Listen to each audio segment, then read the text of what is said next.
الرحمن الرحیم۔ آگے آگے تشریف لیں، تھوڑا سا مل مل کے بیٹھیں گے نا تو فائدہ ہوگا۔ آگے آگے آ جائیں۔ بسم اللہ الرحمن الرحیم۔ نحمدہ ونصلی ونسلم علی رسولہ الکریم، اما بعد۔ سورہ بقرہ کی تفسیر اور خلاصے کے ساتھ آپ حضرات کے سامنے گزشتہ کل بات شروع ہوئی تھی۔ آج جو ہم نے پارہ پڑھا ہے وہ تو تیسرے پارے کا دوسرا آدھا اور چوتھے پارے کا وہ 3 پاؤ کے لگ بھگ وہ پڑھا ہے، یعنی سورہ آل عمران ختم ہوئی۔ کل اللہ نے چاہا سورہ نساء شروع ہوگی اور سوا پارہ کل جیسے پڑھا جائے گا تو 5 پارے اللہ نے چاہا پورے ہو جائیں گے۔ اس کے بعد اللہ نے چاہا ایک ایک پارے کی ترتیب ہوگی۔ تو چونکہ شروع کے پاروں میں مضامین تھوڑے سے زیادہ ہیں، اس لیے شروع کے دنوں میں تھوڑا سا وقت لگتا ہے، بعد میں پھر ترتیب برابر ہو جائے گی ہماری انشاءاللہ۔ تو پہلے پارے کے پاؤ تک ہم پہنچے تھے اور گزشتہ کل یہیں سے پڑھا تھا ہم نے، پہلے پارے کے پاؤ سے تیسرے پارے کے آدھے تک۔ تو یہ جو پہلی آیت ہے، اس آیت کو حضرات مفسرین نے ابواب البر کا نام دیا ہے۔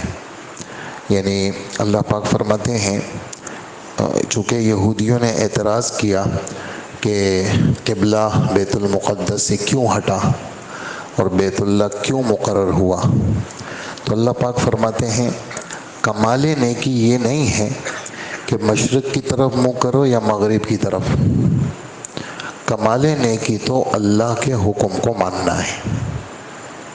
کمال نیکی، اب جیسے ہم آپ مغرب کب پڑھتے ہیں؟ جب غروب آفتاب ہو جائے۔ عشاء کب پڑھتے ہیں؟ غروب آفتاب کے سوا گھنٹے کے بعد۔ ظہر کب پڑھتے ہیں؟ جب زوال ہو جائے۔ اور عصر کب پڑھتے ہیں؟ جب تھوڑا سا یعنی غروب سے سوا گھنٹہ 1.5 گھنٹہ پہلے پڑھتے ہیں۔ لیکن عرفات کے میدان میں اگر امام کے پیچھے پڑھنا ہے تو کہا کہ جی عصر کو ظہر کے وقت میں پڑھو، جمع تقدیم، اور مغرب کو عشاء کے وقت میں پڑھو، جمع تاخیر۔ دونوں نمازوں کو وہاں جمع کرو مزدلفہ کے اندر۔ اب دل دماغ یہ کہے گی کہ بھئی وقت پہ ہونی چاہیے نماز، جب اللہ پاک فرما رہے ہیں کہ ان الصلاۃ کانت علی المؤمنین کتابا موقوتا، نماز تو وقت مقرر پر ہے، یہ کیا ہوا؟ تو اس کا جواب یہ ہے کہ یہ وہ ہوا کہ جو ایک مسلمان کی شان ہے کہ جو اللہ کا حکم ہوا وہی ہوا۔ اللہ جل جلالہ نے عام دنوں میں یہ فرمایا اس وقت میں نماز پڑھو، اور اس ایک دن میں فرمایا عصر کو پہلے پڑھو اور مغرب کو بعد میں پڑھو۔ عصر کو پہلے پڑھو مغرب۔ یہاں پر بھی کمال نیکی یہ نہیں ہے کہ کہاں منہ کیا جائے نماز میں، کمال نیکی یہ ہے کہ اللہ کی بات کو مانا جائے۔ وہ کیا ہے؟ اس میں سب سے پہلی بات یہ ہے کہ اپنے دل کے یقین کو ٹھیک کرو۔ دل کا یقین کیا ہے؟ آمنت باللہ وملائکتہ وکتبہ ورسلہ والیوم الآخر والقدر خیرہ وشرہ من اللہ تعالی والبعث بعد الموت۔ اپنے دل کو ٹھیک کرو۔ اس دل کے یقین پر جمنے کے لیے کیا کرو؟ بدنی عبادت کرو، نماز پڑھو، بدنی عبادت کرو، روزہ رکھو، مالی عبادت کرو، زکوٰۃ دو، اور زکوٰۃ اپنا مال کا خرچ وہ اللہ کی محبت میں ہو۔ وَآتَ الْمَالَ عَلَىٰ حُبِّهِ، کس کو دو؟ رشتہ داروں کو دو۔ کس کو دو؟ یتیموں کو دو۔ کس کو دو؟ مسافروں کو دو۔ کس کو دو؟ مسکینوں کو دو، ان کو دو۔ اور جو مانگنے والے ہیں اس کو بھی دو، جو نہیں مانگتے ان کو بھی دو۔ جو مانگنے والے آ گئے اس کو بھی دو، چاہے وہ گھوڑے پر سوار آ جائے۔ جو غریب ہے، نہیں مانگتا، خوددار آدمی ہے، اس کو بھی دو۔ لوگوں کی قرضوں سے گردنیں چھڑانے میں بھی دو، اور قید میں ہے تو ان کو بھی دو۔ اور جو وعدہ کرو تو اس کو پورا کرو، اور اللہ کے حکموں پر جمنا سیکھو، خوشی کی حالت میں بھی، غمی کے اندر بھی، سخت حالات میں بھی اور نرم حالات میں بھی۔ یہ ہے ابواب البر، نیکیوں کے دروازے ہیں۔ بر نیکی، ابواب دروازے، نیکیوں کے دروازے یہ ہیں۔ اور یہی لوگ سچے ہیں، یہی لوگ پرہیزگار ہیں۔ اب وہ نیکیوں کا دروازے، اس کا یہ ایک آیت میں اختصار ہے، اب آگے تفصیل ہے اس کی۔ اس میں پہلا حکم یہ آیا جناب ان نیکیوں کے ابواب میں کہ اگر خدا نہ کرے کوئی قاتل بن جائے اور کسی کو ناحق قتل کرے تو بس اس قاتل کو اس قتل کے بدلے میں قتل کیا جائے گا، چاہے وہ قاتل بہت بڑا آدمی ہو اور جس کو قتل کیا ہے وہ بہت چھوٹا آدمی ہے، لیکن قاتل کو مارا جائے گا۔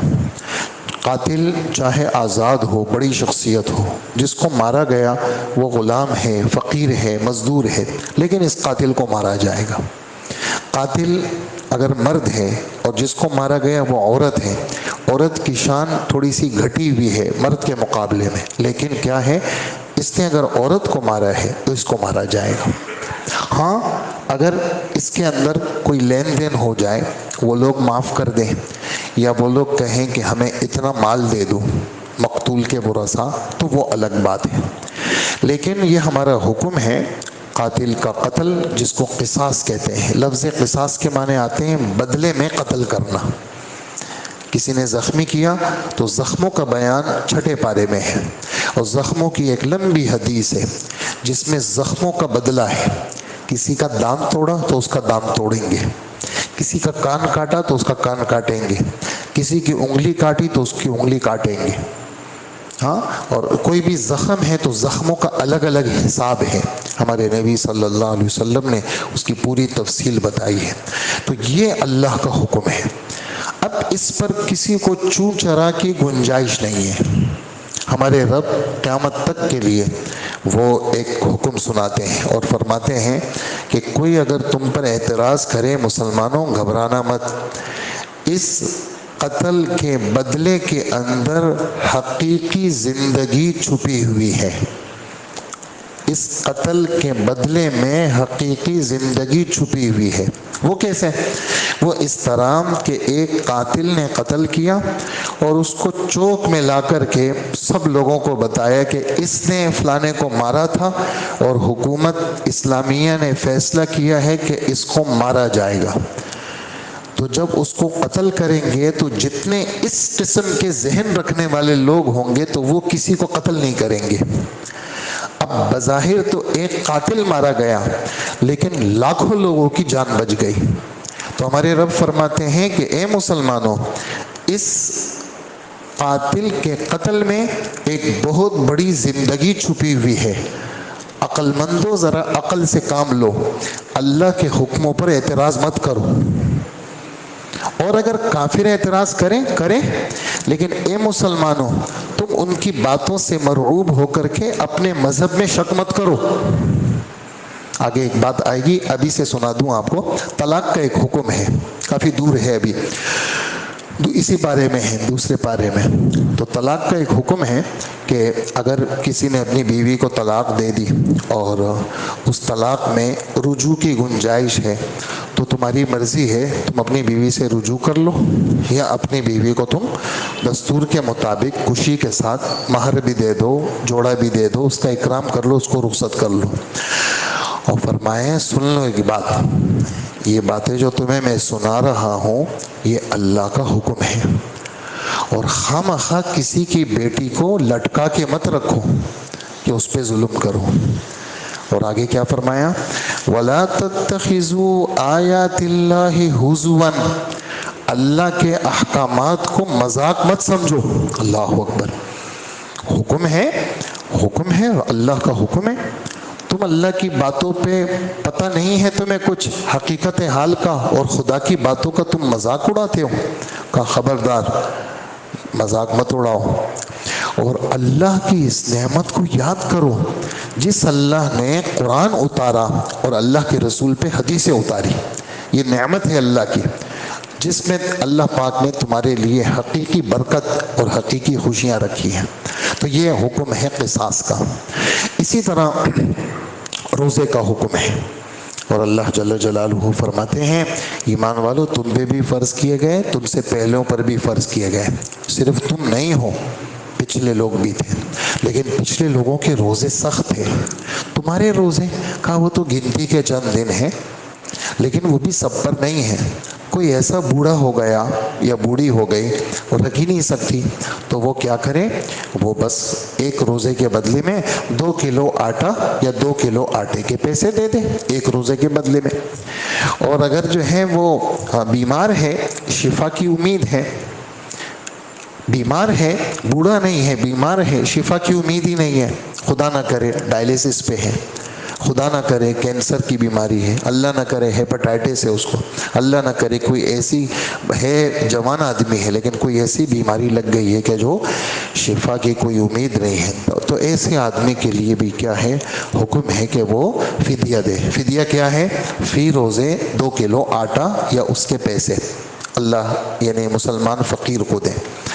اور اگر عارضی بیماری ہے، ابھی بیمار ہوا، بخار ہو گیا، گلے میں درد ہو گیا اور ہفتہ 10 دن روزے نہیں رکھ سکا، تو ہمارے رب فرماتے ہیں کوئی بات نہیں ہے، نہ رکھے، بعد میں اس روزوں کی قضا کر لے. ایسا آدمی فدیہ نہیں دے گا بلکہ روزوں کی قضا کرے گا. یا ایسا سفر ہے جو مشقت سے بھرا ہوا ہے، تو ایسے آدمی کے لیے بھی گنجائش ہے کہ وہ شرعی جو سفر ہے 71-72 کلومیٹر وہ چلا گیا اپنے علاقے سے باہر، اور مشقت والا سفر ہے، نہیں رکھ سکتا، تو فرمایا اس کے لیے بھی روزہ توڑنے کی اجازت ہے. لیکن اگر وہ مشقت بھی اٹھاتا ہے یا سفر بہت زیادہ آسان ہے پھر بھی اجازت ہے، لیکن پھر بھی وہ روزہ رکھ لیتا ہے، تو اللہ پاک فرماتے ہیں کوئی حرج کی بات نہیں ہے، اگر تم نے روزہ رکھ لیا تو تمہارے لیے اچھا ہے. اور روزہ کا مہینہ کون سا ہے، وہ رمضان کا مہینہ ہے. رمضان کا تعارف کیا ہے، اجی رمضان کا تعارف یہ ہے کہ اس میں قرآن اترا ہے. جیسے پہلے دن پوری تفصیل آپ کو بتا دی تھی کہ رمضان کے مہینے میں قرآن اترا. قرآن پاک کیا چیز ہے، کل لوگوں کی ہدایت کا سامان ہے اس میں، اور اس میں اس کا جو جز ہے وہ واضح الدلالت ہے، اس کی دلالت بالکل واضح ہے، حق اور باطل کے درمیان فرق کرنے والی کتاب ہے. اور یہ جو روزے کا حکم ہے نا، یہ تمہارے لیے اس میں آسانی ہے، اس میں مشکلات نہیں ہیں. اور روزے کے اندر یہ جو ہم نے سہولت دی ہے کہ بیمار آدمی کو اجازت ہے، بوڑھا بوڑھی کو اجازت ہے، جو ایسا بیمار ہے جو لا علاج بیمار ہے اس کی اجازت ہے، فرمایا یہ سب باتیں تمہارے لیے آسانی کی اللہ نے طے کی ہے. اور اللہ پاک مشکلات تمہیں مشکل میں ڈالنا نہیں چاہتے. اور یہ جو قضا کا حکم دیا ہے نا، یہ اس لیے دیا ہے تاکہ تم 30 کا عدد 29 یا 30 کا عدد پورا کرو. اور تمہیں اللہ نے چونکہ مسلمان بنایا ہے تم اس پر اللہ کی بڑائی بیان کرو کہ اللہ آپ کا شکر ہے، آپ نے مجھے ہدایت دی. اور پھر اللہ کی اس نعمت پر کیا کرو، شکر کرو. اور اس روزے کا ایک خاص عمل کیا ہے کہ تم دعا کو بڑھا دو. آپ سے میرے بندے میرا پتہ پوچھیں کہ اللہ کہاں ہے، تو آپ ان کو بتا دیں کہ اللہ تو قریب ہے. دعا مانگنے والا جب دعا مانگتا ہے تو میں اس کی دعا کو قبول کرتا ہوں. تو لوگوں کو چاہیے میری مان کے چلے، مجھ پر ایمان لائے، تاکہ لوگوں کو ہدایت میں ترقی ان کو مل سکے. یہ روزے کا حکم آیا. پھر کچھ احکامات سورج کے ساتھ چل رہے ہیں، جیسے نماز ہے، نماز کا حکم سورج کے ساتھ ہے. ہاں، صبح صادق ٹھیک ہے سورج کے ساتھ، زوال سورج کے ساتھ، پھر اس کے بعد عصر وہ بھی سورج کے ساتھ، غروب آفتاب وہ بھی سورج کے ساتھ، عشاء کی نماز وہ بھی سورج کے ساتھ. اور کچھ احکامات ایسے ہیں جو چاند کے ساتھ ہیں، جیسے ہمارا روزہ ہے چاند کے ساتھ. صوموا لرؤیتہ وافطروا لرؤیتہ، ہمارے نبی فرماتے ہیں روزہ رکھو چاند دیکھ کر کے، اور چاند دیکھ کر کے روزہ ختم کر دو، یعنی شوال کا مہینہ. ہمارا حج وہ کس کے ساتھ ہے بھائی، وہ چاند کے ساتھ ہے. ہمارا محرم عاشورے کا روزہ وہ چاند کے ساتھ ہے. اسی طرح ہماری جو زکوٰۃ ہے وہ بھی چاند کے ساتھ ہے. اس لیے کہ یعنی جو جیسے لوگ رمضان میں زکوٰۃ دیتے ہیں تو یکم رمضان کا حساب ہوگا، قمر شمسی حساب سے نہیں ہوگا، کیونکہ اس میں 10 دن کا فرق آتا ہے، قمری حساب سے ہوگا. یعنی ہماری زکوٰۃ بھی قمری حساب سے، ہمارا روزہ بھی قمری حساب سے، اور ہمارا حج بھی قمری حساب سے. اس لیے مسلمانوں کو چاہیے کہ کہ وہ چاند کی تاریخ کا لحاظ رکھیں، چاند کی تاریخ کو فراموش نہ کریں۔ یہاں علماء نے یہ بات لکھی ہے۔ یہ گویا کہ آپ سمجھے کہ ہمارا تیسرا حکم ہو گیا، اور چوتھا حکم اللہ کے راستے میں جہاد کا حکم ہے، قتال کا حکم ہے۔ حضرت مولانا عمر پالن پوری صاحب ہمارے تبلیغی جماعت کے بزرگ تھے، وہ فرمایا کرتے تھے کہ انسان کے جہاد کو سمجھو جیسے انسان کے بدن میں جیسے بعض بیماریاں آتی ہیں تو وہ جیسے دوائیوں سے ٹھیک ہو جاتی ہیں، اور بعض زہریلے پھوڑے ایسے ہوتے ہیں جو کسی اینٹی بائیوٹک سے ٹھیک نہیں ہوتے، اس کے لیے کیا کرتے ہیں، بے ہوش کرتے ہیں، چھرا لاتے ہیں، اس گند کو صاف کرتے ہیں تاکہ وہ زہریلا پھوڑا باقی بدن کو خراب نہ کرے۔ تو کہا کہ اصل تو یہ ہے کہ لوگوں کو دعوت دی جائے، لوگوں کو سمجھایا جائے، لوگوں کے پاس پھیرا جائے، لوگوں کو دین بتایا جائے۔ لیکن کچھ لوگ ایسے بھی زہریلے ہوتے ہیں جو سمجھانے سے سمجھتے نہیں ہیں، ان کے سامنے دلائل وہ بالکل بیکار ہو جاتے ہیں۔ تو ایسے زہریلے پھوڑوں کو دنیا سے ختم کرنا، اس کے لیے اللہ جل جلالہ نے جہاد اور قتال کا حکم دیا ہے کہ ایسے زہریلے پھوڑوں کو کیا کیا جائے، کافروں کو جو دوسروں کو دین پر چلنے نہیں دیتے، ان کے لیے جہاد اور قتال کا حکم ہے کہ ایسے زہریلے پھوڑوں کو ہٹایا جائے۔ پھر ہمارے نبی صلی اللہ علیہ وآلہ وسلم نے جہاد اور قتال کے بہت زیادہ فضائل بیان فرمائے ہیں، اور یہ فرمایا جو مومن آدمی ہے اگر کسی کے دل میں بالکل ایک رتی برابر بھی کافروں سے لڑنے کا بالکل نہیں ہے، اور اس کے دل میں کچھ بھی نہیں ہے کہ بھئی یہ اور اس حکم کو وہ کچھ سمجھتا ہی نہیں ہے، اور اس حالت میں وہ مر جاتا ہے، ہمارے نبی فرماتے ہیں یہ منافقت کے ایک شعبے پر مرے گا۔ یہ اس لیے اللہ کے اس حکم پر اعتراض کرنا یا اللہ کے اس حکم پر کچھ نہ سمجھنا، یہ بہت سارے کافر دنیا میں ایسے ہیں جو صرف اسی بات کو سمجھتے ہیں، جن کے سامنے مسلم کا لفظ کیا ہے، وہ ہے یعنی ایک گالی ہے ان کے لیے، مسلم گالی ان کے لیے۔ تو ایسے آدمی، ایسے کے لیے قتال کا حکم ہے۔ پورا تقریباً آپ سمجھیں کہ ایک صفحہ قتال کے بارے میں ہمارے رب نے اس دوسرے پارے میں بیان فرمائے ہیں۔ اس کے ساتھ ساتھ ہمارے رب نے اس کے اندر احکامات کا چونکہ بیان ہے، عمرے کا بیان بھی ہے اور حج کا بیان بھی ہے۔ حج کے مہینے کب سے شروع ہوتے ہیں؟ عید الفطر کا پہلا دن وہ حج کے مہینوں کا پہلا دن ہے۔ اگر کوئی شخص 29 رمضان کو یا 30 رمضان کو حج کا احرام باندھتا ہے تو اس کا احرام ناقابل قبول ہے۔ کیوں؟ حج کا مہینہ شروع نہیں ہوا۔ حج کا مہینہ کب شروع ہوگا؟ عید الفطر کا پہلا دن یہ حج کا مہینہ ہے۔ اگر کوئی شخص احرام پہن لے کہ میں حج کروں گا اور یکم شوال سے، اس کا احرام صحیح ہے۔ حج کب ہوگا؟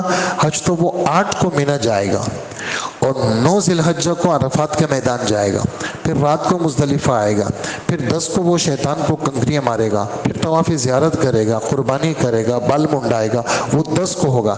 لیکن 2 مہینے 8 دن پہلے، یہ شوال، ذی قعدہ اور ذی الحجہ کے 2 مہینے 8 دن پہلے یہ حج کا احرام باندھ سکتا ہے۔ ٹھیک ہے؟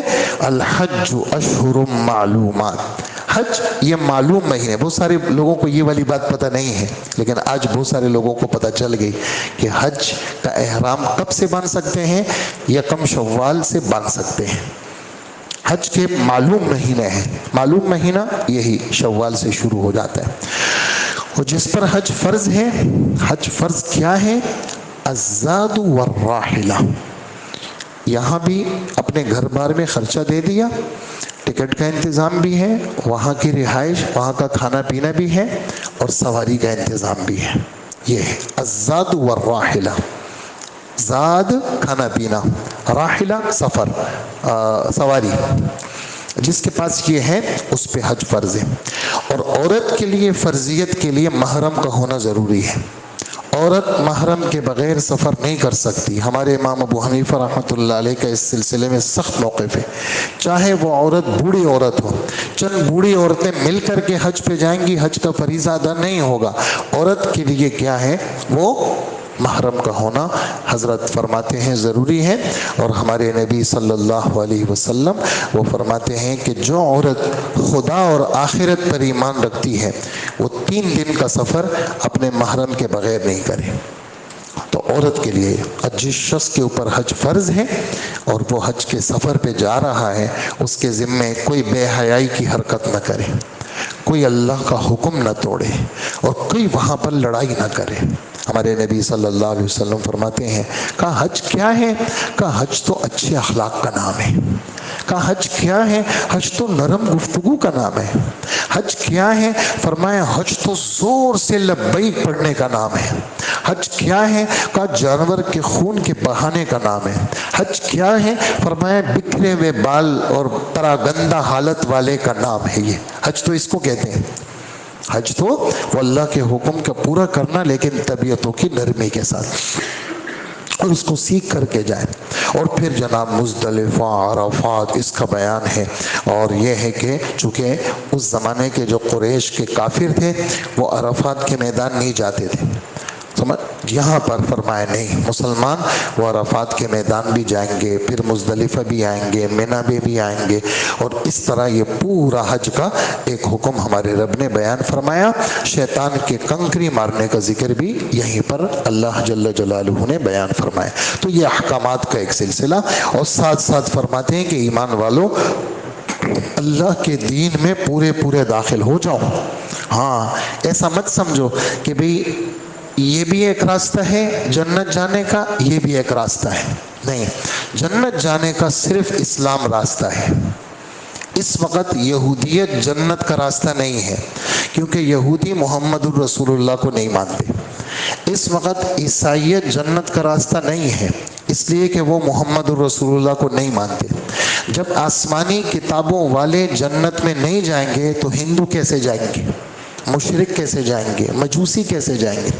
جنت کا صرف ایک راستہ، کل بھی آپ نے ایک آیت سنی بالکل آخری رکعت میں، ان الدین عند اللہ الاسلام، دین قیامت تک کون سا چلے گا؟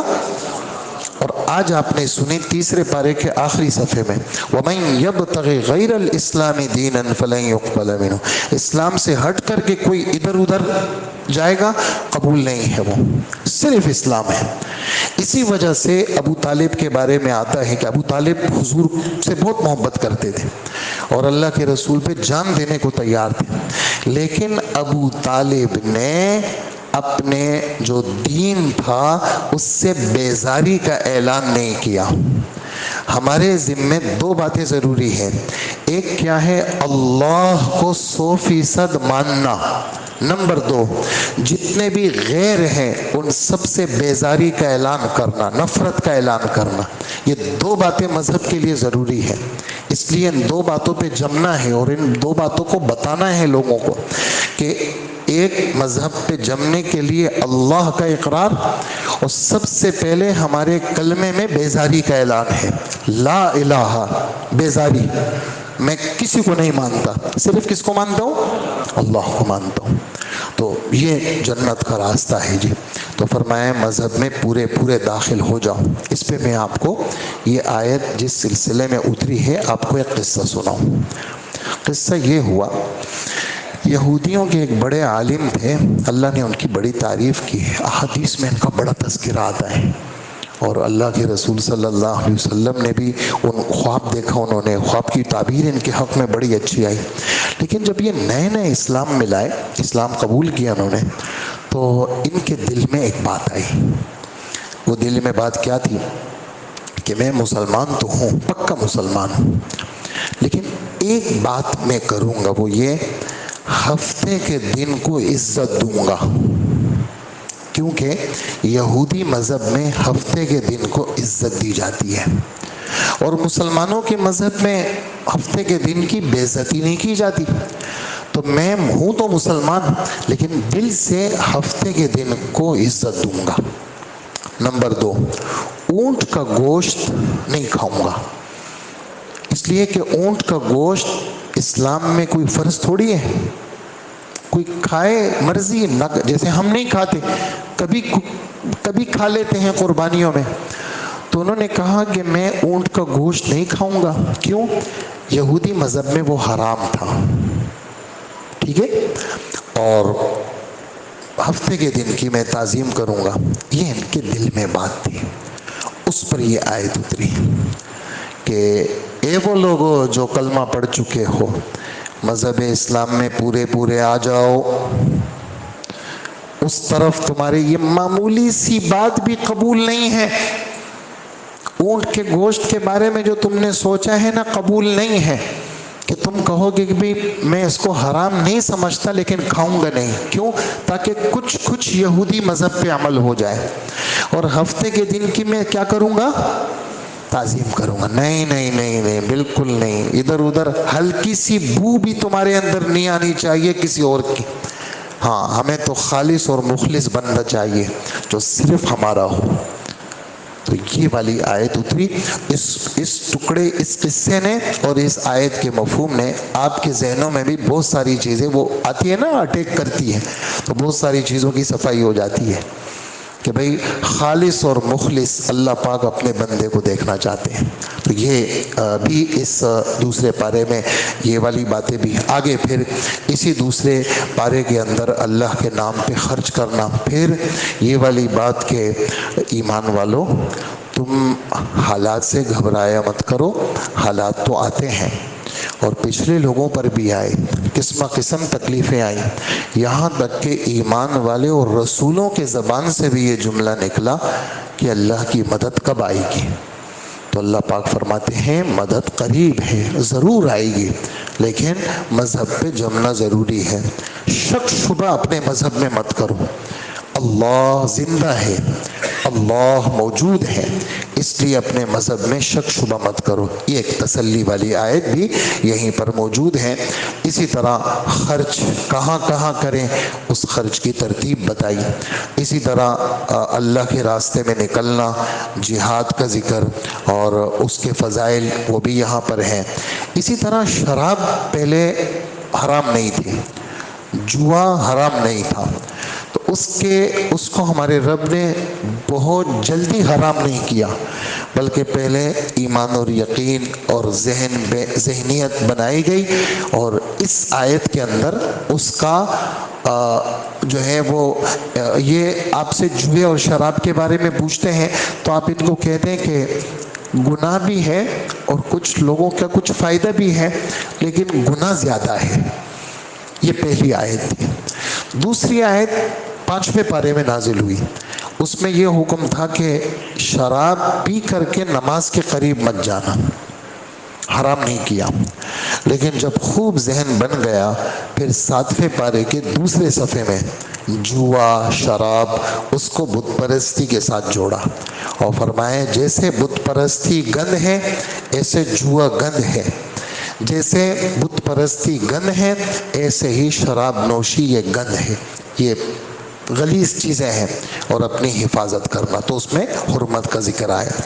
اسی طرح مشرک عورتوں سے شادی کرنا، ہندو عورتیں اسلام کے بغیر غیر مسلموں سے شادی کرنا، تو فرمایا کوئی کافرہ ہندو مشرک کتنی ہی خوبصورت ہو کا خبردار اس سے شادی مت کرنا. ایک مسلمان عورت ہے، خوبصورت نہیں ہے، غریب ہے اور نوکرانی قسم کی ہے، باندھی ہے، اس سے شادی کر لو تو تمہارا ایمان بچے گا. اور کوئی مشرک عورت ہے، کسی صورت میں کسی خوبصورت ہندو لڑکی سے شادی مت کرنا. اسی طرح اے مسلمانوں اپنی بیٹیوں کا نکاح کسی مشرک لڑکے سے مت کرنا، کسی ہندو لڑکے سے مت کرنا.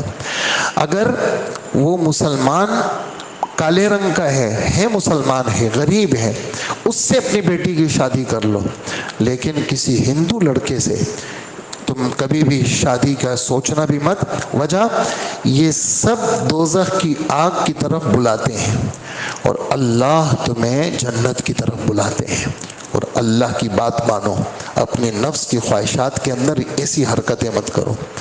اسی طرح ایک حکم یہاں پر یہ آیا کہ عورتوں پر مہینے میں کچھ حال آتا ہے جس کو حیض کہا جاتا ہے، انگلش میں اس کو میلسس کہتے ہیں، خون آتا ہے عورت کو۔ کچھ عورتوں کی عادتیں ہوتی ہیں 6-7 دن کی، اگر عادت نہیں ہے تو اس کے کم سے کم مقدار 3 دن ہے اور زیادہ سے زیادہ مقدار 10 دن ہے۔ ان دنوں کے اندر عورت کے قریب مت جانا۔ اسی طرح ان دنوں میں عورت نماز نہیں پڑھ سکتی، روزہ نہیں رکھ سکتی، نماز کی قضا نہیں ہے اور روزے کی قضا رکھے گی، لیکن ان دنوں میں وہ قرآن کو چھو بھی نہیں سکتی، قرآن کو پڑھ بھی نہیں سکتی، سن سکتی ہے اور نماز نہیں پڑھ سکتی۔ اور ایمان والوں کو حکم ہے کہ ایمان والوں اور اپنی بیویوں کے قریب مت جانا، اور قربت کا مطلب یعنی بہت آگے تک مت جانا۔ ہاں ساتھ تم لیٹ سکتے ہو، کھانا کھا سکتے ہو۔ اس میں یہودی عیسائی دونوں گڑبڑ کرتے تھے۔ یہودی کیا کرتے تھے، ان دنوں میں عورت کو بالکل بند کمرے میں رکھتے تھے، اور عیسائی کیا کرتے تھے، سب کچھ کرتے تھے۔ ہمارے مذہب میں اعتدال ہے، بند کمرے میں نہیں رکھیں گے عورت۔ حضرت عائشہ رضی اللہ عنہا کو حضور نے فرمایا، میں مسجد میں تھے، آپ عائشہ ذرا مصلی دینا۔ حضرت عائشہ نے فرمایا اللہ کے رسول میں تو حالت حیض میں ہوں۔ تو آپ نے کیا فرمایا، ان حیضتک لیست فی یدک، تیرا جو حیض ہے نا تیرے ہاتھ میں تھوڑی لگا ہوا ہے، ہاں مصلی دے دو مسجد میں تمہیں تھوڑی کہہ رہا ہوں اندر آؤ، وہ مصلی اٹھا کے دے دو تم۔ حضرت عائشہ فرماتی میں حالت حیض میں ہوتی تھی، اللہ کے رسول میری گود میں سر رکھ کے قرآن پڑھتے تھے۔ مطلب یہ ہے کہ حالت حیض میں قربت کر سکتے ہیں۔ حضرت عائشہ فرماتی ہیں میں لنگوٹ پہن لیتی تھی، وہ خاص جگہ میں وہ اپنے آپ کو چھپا لیتی تھی، اور اللہ کے رسول میرے ساتھ لیٹتے تھے۔ تو مطلب یہ کہ اس حالت میں عورت سے بالکل نفرت کرنا یہودیوں کی طرح یہ بھی نہیں ہے، اور اس حالت کے اندر عورت کے ساتھ سب کچھ کرنا یہ بھی نہیں ہے۔ مذہب اعتدال کا نام ہے، کھا پی سکتے ہیں، وہ کھانا پکا سکتی ہے، بلکہ وہ اللہ کا ذکر بھی کر سکتی ہے۔ ہمارے اساتذہ نے یہ فرمایا کہ اپنے گھروں میں بتا دو کہ ان دنوں میں عورت نماز کے وقت میں وضو کرے، مصلی پہ بیٹھے اور اللہ کا ذکر کرے، درود شریف پڑھے، تاکہ جب 6-7 دن بالکل مصلی سے دور ہو گئی تو نماز سے بالکل بیگانہ ہو جائے گی، کہا نماز کی کیا رہے، قریب رہے۔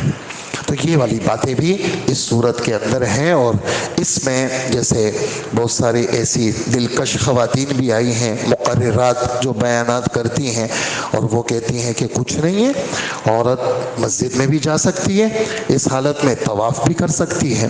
جناب رسول اللہ صلی اللہ علیہ وسلم فرماتے ہیں، غور سے سنو یہ بات، انی لا احل المسجد لحائض ولا للجنب، میں مسجد کے داخلے کا بالکل حلال نہیں سمجھتا ایسی عورت کے لیے جو اس دنوں میں ہو، حیض کی حالت میں ہو، یا جس آدمی پر غسل فرض ہو گیا ہے مسجد میں داخل نہیں ہو سکتا۔ جب مسجد میں داخل نہیں ہو سکتا تو طواف کیسے کرے گی، طواف وہ نہیں کر سکتی۔ حالت احرام میں اس قسم کے حال آ جائیں، حضرت عائشہ رضی اللہ تعالی عنہ کو کہا کہ بس تم اپنے بال وغیرہ کھول لو، احرام ختم، ہاں، اور پھر جب تم پاک ہو جاؤ اس کے بعد پھر احرام باندھ لینا، پھر یہ اپنے کام کرنا تم، یعنی طواف کا اور سعی وغیرہ کا۔ اس لیے ان دنوں میں وہ عورت مسجد نہیں جا سکتی، چونکہ یہ والی باتیں احادیث مبارکہ میں ہیں، تو یہ باتیں پھر یہ خواتین کو یہ عورتیں نہیں بتاتی۔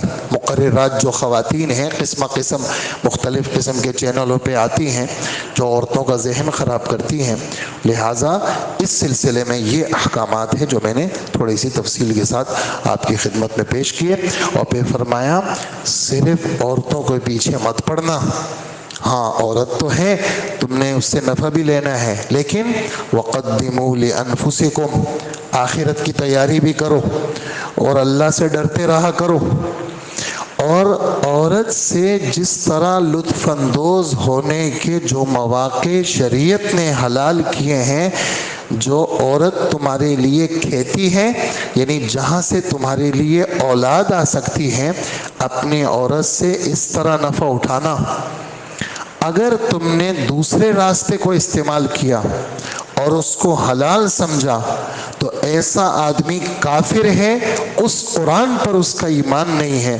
جس قرآن کو اللہ نے محمد الرسول اللہ پہ اتارا ہے۔ یہ کیا ہے؟ میں نے حدیث سنائی آپ کو، من اتا حائزا او فی دبرہا فقد کفر بما انزل علی محمد صلی اللہ علیہ وسلم۔ جو حالت حیض میں عورت کے ساتھ قربت کرے گا، صحبت کرے گا، یا پیچھے کے راستے سے عورت کے ساتھ صحبت کرے گا، یہ آدمی کافر ہے، اس کا مذہب کے ساتھ کوئی تعلق نہیں ہے۔ اس لیے تمہاری عورتیں تمہارے لیے کھیتی ہیں، اور صرف اس راستے سے انتفاع کرنا جو راستہ حلال ہے تمہارے لیے۔ وَقَدِّمُوا لِأَنفُسِكُمْ، آخرت کی تیاری کرو۔ وَاتَّقُوا اللَّهَ، اللہ سے ڈرو۔ تم سب کو اللہ سے ملنا ہے، ملاقات کرنی ہے اللہ سے، لہٰذا جب اللہ کو سامنے رکھو گے تو 2 نمبر حرکتیں جو کافر کرتے ہیں، ایسی حرکتوں سے تم اپنی حفاظت کرو گے۔ تو یہ احکامات ہیں یہاں پر۔ اسی طرح قسم کے بارے میں، بے جا قسمیں مت کھایا کرو، خدا کی قسم، اللہ کی قسم۔ ہمارے نبی فرماتے ہیں اپنا سودا بیچنے کے لیے خدا کا نام استعمال مت کرو، ظاہراً تمہارا مال تو چل جائے گا لیکن برکت ختم ہو جائے گی۔ قسمیں مت کھایا کرو۔ پھر قسموں کے احکامات 7ویں پارے میں، وہاں پر انشاءاللہ آپ کے سامنے اس کو پیش کریں گے۔ پھر آگے جا کر کے طلاق کے احکامات کافی تفصیل کے ساتھ، ہم سب نہیں بتائیں گے آپ کو، بس اس میں موٹی سی بات یہ سمجھ لیں، کسی نے اپنی بیٹی ہمیں دی ہے، ہم اس کی بیٹی کو عزت دیں۔ اس نے اپنا سب کچھ چھوڑا، ہمارے گھر آئی ہے، دلہن بن کے آئی، اس کے ساتھ گزارا کرنا ہے۔ جناب رسول اللہ صلی اللہ علیہ وسلم فرماتے، عورت کی طبیعت میں ٹیڑھا پن ہے، تو اگر اس عورت کو سیدھا کرنے کی کوشش کرے گا تو وہ کیا ہو جائے گی؟ ٹوٹ جائے گی، اور ٹوٹنا کیا ہے؟ طلاق ہو جائے گی۔ اس لیے عورت ٹیڑھی رہے گی، تو نے اس کے ساتھ گزارا کرنا ہے، تو نے اس کے ساتھ کیا کرنا ہے؟ گزارا، اور خواہ نکتہ چینی نہیں کرنی۔ کوئی اگر اس میں خامی ہے تو کوئی خوبی تو تلاش کرو اس کے اندر۔ لوگ وہ تو خنزیر میں بھی خوبیاں دیکھتے ہیں۔ اللہ والے بعض، ایک بزرگ مولانا ابراہیم صاحب سنانے لگے، ایک بزرگ نے ایک کتاب ہے جس میں حیوانوں کے حالات ہیں، تو بزرگ نے جب کتاب پڑھی تو کسی نے پوچھا حضرت جی اس میں سور کے حالات پڑھے آپ نے؟ تو ہاں، تو کہا کہ سور میں کوئی خوبی ہے؟ تو کہا ہاں سور میں خوبی ہے۔ کہا وہ کیا خوبی ہے؟ کہا سور میں خوبی یہ ہے کہ وہ صبح سویرے اٹھ کر کے اپنی روزی کی تلاش میں جاتا ہے، اور کتا جو ہے وہ صبح سوتا رہتا ہے۔ کتا رات بھر جاگے گا اور صبح سو جائے گا، جیسے صبح ہو جائے گی کتا سو جاتا ہے۔ آپ نے دیکھا ہوگا نا کہ کاروں کے نیچے کتے سوئے ہوئے ہوتے ہیں، وہ 11-12 بجے اٹھتے ہیں۔ اور سور میں یہ خوبی ہے، کہاں وہ صبح سویرے نکل جاتے ہیں۔ تو علماء لکھتے ہیں کہ اللہ والے تو خنزیر میں بھی خوبی دیکھتے ہیں، تو اپنی بیوی میں خوبی نہیں دیکھ سکتا۔ اس لیے ہمارے نبی صلی اللہ علیہ وسلم فرماتے ہیں حلال چیزوں میں سب سے گندی چیز وہ طلاق ہے، لیکن اگر معاملہ بالکل نہیں بن رہا اس کا پھر کہا کہ 3 طلاقیں اکٹھی مت دو، 1 طلاق دے دو، اس کو بیچ دو، اور اگر 3 مہینے تک کوئی کارگزاری نہیں آئی تو خود بخود وہ تم سے الگ ہو جائے گی۔ اکٹھی 3 طلاقیں دے کر کے اس پہ داغ مت لگاؤ، ہاں تمہیں تو تمہارے شوہر نے 3 طلاقیں دی ہے نا، تو ہے ہی ایسی، تو لوگ اس کو باتیں سنائیں گے، 1 طلاق دے دو، اور نہیں تو 1 مہینے میں 1 طلاق دے دو، اگلے میں دوسری طلاق دے دو، 2 تک کی تو کہانی ہے۔ لیکن اگر 3 طلاقیں دے دیں تو پھر ہمارے رب فرماتے ہیں پھر کسی صورت میں یہ پہلے شوہر کے لیے حلال نہیں ہو سکتی جب تک اس کی عدت نہ گزرے، پھر دوسرا آدمی اس سے شادی نہ کرے اور وہ اس سے صحبت نہ کرے، پھر وہ اپنی مرضی سے طلاق دے، پھر عدت گزرے، پھر پہلے شوہر کے لیے کیا ہوگی؟ یہ حلال ہوگی۔ اس آیت کا اس سلسلے کی آیت یہاں موجود ہے، اور صحیح وضاحت اس کی ایک خاتون تھی، اللہ کے رسول کے پاس آئی، عبد الرحمن ابن زبیر ان کی بیوی تھی، اپنے شوہر کی شکایت کی انہوں نے، تو اللہ کے رسول نے فرمایا اچھا تو اپنے سابقہ شوہر رفاعہ کے پاس جانا چاہتی ہے؟ تو نے کہا ہاں۔ تو آپ نے فرمایا جب تک یہ دوسرا شوہر تم سے بالکل جماع اور صحبت نہیں کرے گا تو اپنے پہلے شوہر کے لیے حلال نہیں ہو سکتی، یہ دوسرا شوہر تجھ سے ملے گا، پھر یہ طلاق دے گا، پھر عدت گزرے گی، اس کے بعد تو حلال ہوگی۔ تو یہ بھی یہاں پر اس صورت کے اندر اس کا ذکر ہے، اور یہ سب باتیں ذکر کر کے ہمارے رب یعنی عورت کے حقوق، اور فرماتے ہیں کہ اگر تم نے طلاق بھی دینی ہے نا اور مہر میں اس کا حق نہیں بنتا، تمہیں چاہیے کہ تم کچھ نہ کچھ اس عورت کو دے دو، اور آپس کی جو سابقہ تمہارے تعلقات ہیں اس کو بھولنا مت، اور اللہ کو ہمیشہ سامنے رکھو، کسی صورت کے اندر اللہ کو تم فراموش مت کرو۔ اسی طرح عدت کا ذکر ہے، کسی عورت کے شوہر کا انتقال ہو گیا، عام عدت وہ کیا ہے، وہ عورت کے لیے 3 مہینے ہیں یا 3 حیض ہے، لیکن شوہر کی وفات پہ چونکہ اس کا گھر اجڑ گیا تو 4 مہینے 10 دن یعنی 130 دن وہ عورت کیا کرے گی، وہ سوگ منائے گی، اس کے بعد وہ جا کر کے شوہر کے لیے حلال ہوگی۔ تو چونکہ احکامات کافی سارے تھے اس لیے کافی وقت لگ گیا، اسی پر میں اپنی بات ختم کرتا ہوں۔ اللہ جل جلالہ ہمیں عمل کی توفیق عطا فرمائے۔ الحمدللہ رب العالمین والصلاة والسلام علی نبینا محمد وآلہ واصحابہ اجمعین۔ اے اللہ ہمارے گناہوں کو معاف فرما، ہمارا یہ بیٹھنا قبول فرما، آسمانی باتوں کا مذاکرہ ہوا، اے اللہ ہمیں آسمانی باتیں، ہمیں اس کا علم عطا فرما، اس علم پر صحیح عمل عطا فرما۔ اے اللہ ہر قسم کے فتنوں سے ہماری حفاظت فرما، ہمارے حال پہ رحم فرما، کرم فرما، اور فتنوں سے ہمیں محفوظ فرما، ہماری دعاؤں کو قبول فرما۔ وصلی اللہ وسلم علی نبینا محمد وآلہ واصحابہ اجمعین برحمتک۔